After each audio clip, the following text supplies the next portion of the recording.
यज्ञांतकृत यज्ञगुह्यम अन्नम अन्नादः आत्मयोनिः.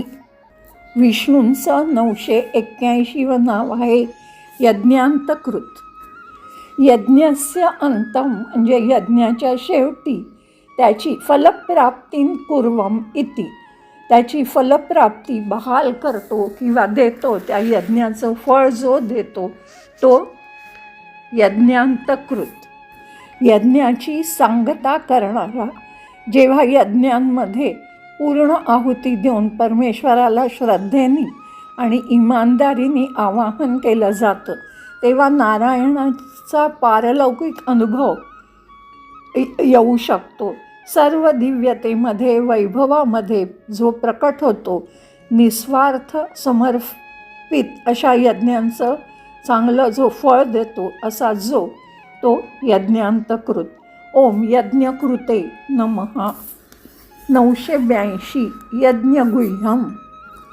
यज्ञानां गुह्यम ज्ञानयज्ञः. यज्ञांमध्ये गूढ असा जो आहे तो ज्ञानयज्ञ किंवा फलाभिसंधी रहितः, फलेच्छा न बाळगता केलेला असा तो यज्ञ. यज्ञ तत् अभेदोपचारात ब्रह्म. तो यज्ञ ब्रह्माहून भिन्न नाही. म्हणजे जो ज्ञानयज्ञ आहे किंवा ज्याच्यामध्ये फलेच्छा बाळगलेली नाही, तो यज्ञ हा ब्रह्माहून भिन्न नाही.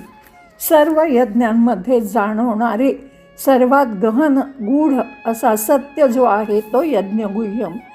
स्वयं शरीररूपी कुंडात चेतनेच्या अग्नीमध्ये सर्व द्रव्य वस्तूंचा प्रसादाच्या माध्यमातून शोधल्या जाणारं सर्वोच्च महान सत्य जो आहे तो यज्ञगुह्य. यज्ञांचं रहस्य. गीतेमध्ये आत्मयज्ञाला ज्ञानयज्ञ तर वेदांमध्ये ब्रह्मयज्ञ असं म्हटलं गेलं आहे. असा यज्ञाचं रहस्य असलेला तो यज्ञगुह्यम. ओम यज्ञगुह्याय नमः. 983 अन्नम. अद्यते भूतही अत्ति. भूत मात्र त्याचं सेवन करतात. च भूतानी तर तो भूतांचं सेवन करतो असा जो तो अन्नम. जो स्वतःच अन्न बनला आहे. इंद्रियांमार्फत जे काही उपभोगलं जातं ते भोजन म्हणजे अन्नम. प्रलयकाळी सर्व ब्रह्मांडाला खाणारा तो पण अन्नम. याच्यातच आपली नामरूप असलेलं विश्व बीजरूपात सामावलेलं असतं असा जो तो अन्नम म्हणजे अन्न. ओम अन्नाय नमः.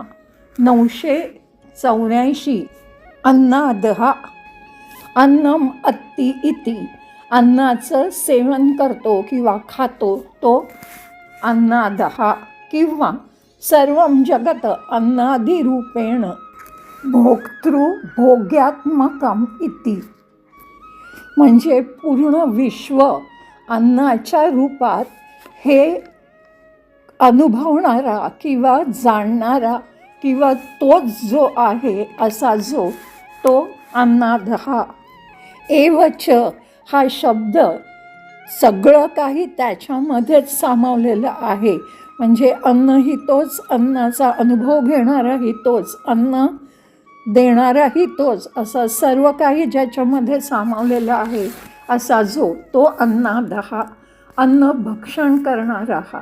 सर्व काही जो अनुभवतो. भोजन म्हणजे अन्न पण हाच आणि अन्नदः भोजनाचा भोगताही हाच. जसं आपलं जागृत मन स्वप्न पाहताना अनुभवत पण असतं आणि अनुभवही असतं, असं दोन्ही बनतं, तसाच जो आहे तो अन्नादः. ओम अन्नदाय नमः. 985 आत्मयोनिः. आत्म एव योनिः. आपण स्वतःच एकमेव कूस, मूळ, स्रोत किंवा गर्भाशय उपादान कारण भौतिक कारण आहे. न अन्यतिथी. दुसरं कोणतंही नाही. सर्व काही उत्पत्तीचं किंवा स्वतःच्या उत्पत्तीचं स्वतःच कारण आहे असा जो तो आत्मयोनी. जो स्वतःच स्वतःच्या जन्माचं कारण आहे. स्वजन्म अकारण कारण, त्याच्या जन्मासाठी दुसरं कोणतंही कारण नाही, कारण तो अजन्म आहे. स्वतःच अकारण कारण आहे असा जो तो आत्मयोनिही. ओम आत्मयोनिही नमः.